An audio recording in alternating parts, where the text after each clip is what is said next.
ऋषियों ने बताया कि सभी प्राणी ईश्वर की संतान हैं,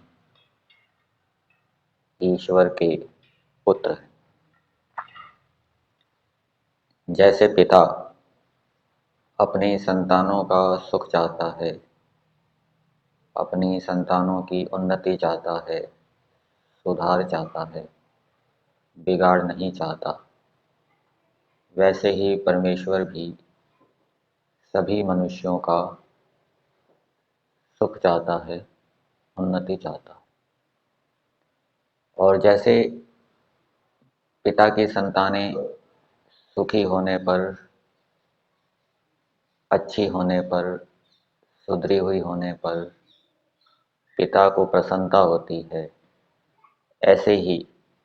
मनुष्य यदि सुखी होंगे, मनुष्य यदि उत्तम होंगे, श्रेष्ठ होंगे, सुधरे हुए होंगे, तो उससे परमेश्वर की प्रसन्नता होगी, परमेश्वर को अच्छा लगेगा। जैसे किसी पिता की दो संतानें हैं, दो बालक हैं। एक बालक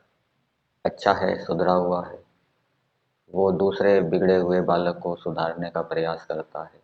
उसको सुधारता है, तो पिता को अच्छा लगता है। ऐसे ही संसार के अंदर यदि कोई मनुष्य सुधरेगा और फिर सुधर कर फिर वो दूसरे मनुष्यों को भी सुधारने का प्रयास करेगा, उनकी उन्नति के लिए प्रयास करेगा, तो इससे परमेश्वर को अच्छा लगेगा। माता पिता जो अपने बच्चों को सुधारने का प्रयास करते हैं, यदि वो बच्चों को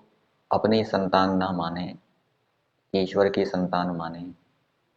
कि उनका स्वामी ईश्वर है, तो ऐसा विचार यदि मन में रहेगा तो बच्चों का सुधार करते समय या बच्चों का लालन पालन करते समय उनके मन के अंदर राग या ममत्व आदि उत्पन्न नहीं होगा। और यदि ईश्वर को भूल जाएंगे,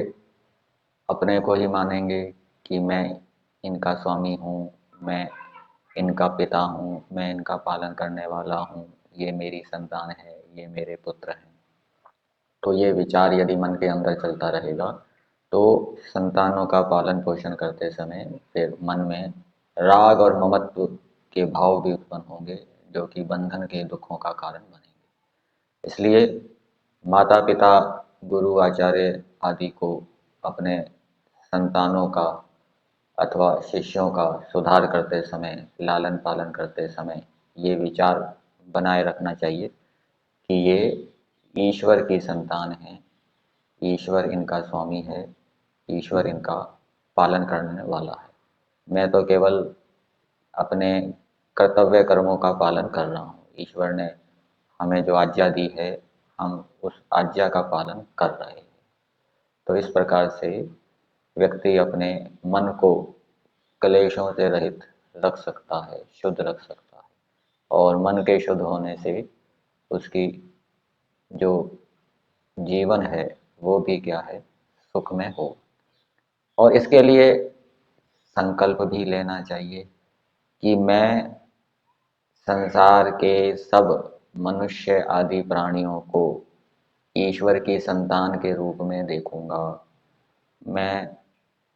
संसार के सब मनुष्य आदि प्राणियों का स्वामी ईश्वर को मानूंगा। माता पिता को भी ये संकल्प लेना चाहिए कि मैं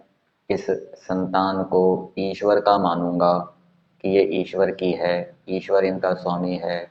अपनी संतान इनको नहीं मानूंगा या गौण रूप में मानूंगा। तो इस प्रकार से राग ममत्व आदि से बचा जा सकता है।